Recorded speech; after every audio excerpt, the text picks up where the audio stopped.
ನಿನ್ನೆನೂ ಕೂಡ 60 clippings viral ಆಗಿದೆ. ಯಾವಾಗಲ್ಲ ನಿನ್ನೆ 60 ಕ್ಲಿಪ್ಪಿಂಗ್ಸ್ ರಿಲೀಸ್ ಆಗಿದೆ. ಯಾಕೆ ಮಾಡ್ತಾಯಿದ್ದೀರಿ? ಪಾಪ ಅವ್ರ ಗತಿ ಏನಾಗಬೇಕು? ಸಂತ್ರಸ್ತರನ್ನ ಐಡೆಂಟಿಟಿಯನ್ನು ರಿವೀಲ್ ಮಾಡಿದೆ ಆದಷ್ಟು ಬೇಗ. ನಾನು ಕೇಳಿದಂಗೆ ಒಬ್ಬರು ಸುಸೈಡ್ ಅಟೆಂಪ್ಟ್ ಕೂಡ ಆಲ್ರೆಡಿ ನಿನ್ನೆ ಮಾಡ್ಕೊಂಡಿದ್ದಾರೆ. ಅವ್ರಿಗೆ ಒಂದು ಸಾಂತ್ವನ ಹೇಳುವಂಥ ಕೆಲಸ ಐಡೆಂಟಿಟಿ ರಿವೀಲ್ ಆಗದಾರದೆ. ನೂರಾರು ಮಂದಿ ಸಂತ್ರಸ್ತರ ಯುವತಿಯರಿದ್ದಾರೆ. ಈಗ ಭಾಳಷ್ಟು ಮಂದಿ ಪ್ರಾಣದ ಈ ಸಂಕಷ್ಟಗಳಿಂದ ಬಳಲುತ್ತಿದ್ದಾರೆ. ಈಗ ಆ ಮಹಿಳೆಯರಿಗೆ ತಾವೇನು ಹೇಳಲಿಕ್ಕೆ ಇಚ್ಛಪಡ್ತೀರಾ?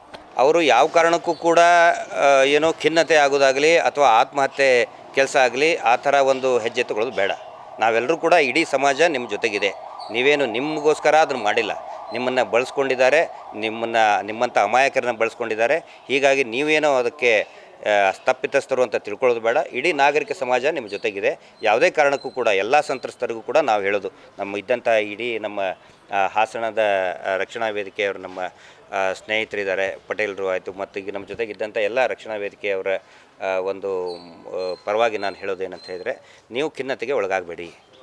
ನಾವು ನಿಮ್ಮ ಜೊತೆಗಿರ್ತೇವೆ. ಏನೇ ತೊಂದರೆ ಇದ್ದರೆ ಅಥವಾ ಯಾರಾದರೂ ಹೆದರಿಕೆ ಆದರೆ ಗಮನಕ್ಕೆ ತೊಗೊಂಡು ಬನ್ನಿ, SIT ಗಮನಕ್ಕೆ ತೊಗೊಂಡು ಬನ್ನಿ, ಪೊಲೀಸರ ಗಮನಕ್ಕೆ ತೊಗೊಂಡು ಬನ್ನಿ. ನಿಮ್ಮನ್ನು ಯಾರೂ ನಾವು ಇನ್ಸಲ್ಟ್ ಮಾಡೋದಿಲ್ಲ, ನಿಮ್ಮನ್ನು ಯಾರೂ ನಾವು ತಲೆ ತಗ್ಗಿಸಿ ಓಡಾಡೋ ಹಂಗೆ ಮಾಡೋದಿಲ್ಲ. ನಿಮ್ಮ ಬಗ್ಗೆ ನಾವು ಯಾವುದೇ ರೀತಿಯಾದಂಥ ಅಪಪ್ರಚಾರ ಮಾಡೋದಿಲ್ಲ ಅನ್ನೋ ಮಾತನ್ನು, ಮತ್ತು ನಿಮ್ಮ ಜೊತೆಗೆ ನಾವು ಇರ್ತೀವಿ ಅನ್ನೋ ಮಾತನ್ನು ನಾನು ಇಲ್ಲಿ ಹೇಳೋದಕ್ಕೆ ಇಷ್ಟಪಡ್ತೀನಿ. ಕ್ರೈಸ್ಟ್ ಕಿಂಗ್ ವಿದ್ಯಾಸಂಸ್ಥೆ ಕಾರ್ಕಳ ನಿಮ್ಮ ಮಕ್ಕಳ ಭವಿಷ್ಯಕ್ಕಾಗಿ ಒಂದು ಉತ್ತಮ ಆಯ್ಕೆ. ದಾಖಲಾತಿ ಈಗಾಗಲೇ ಪ್ರಾರಂಭಗೊಂಡಿದೆ. ಈ ಕೂಡಲೇ ಸಂಪರ್ಕಿಸಿ.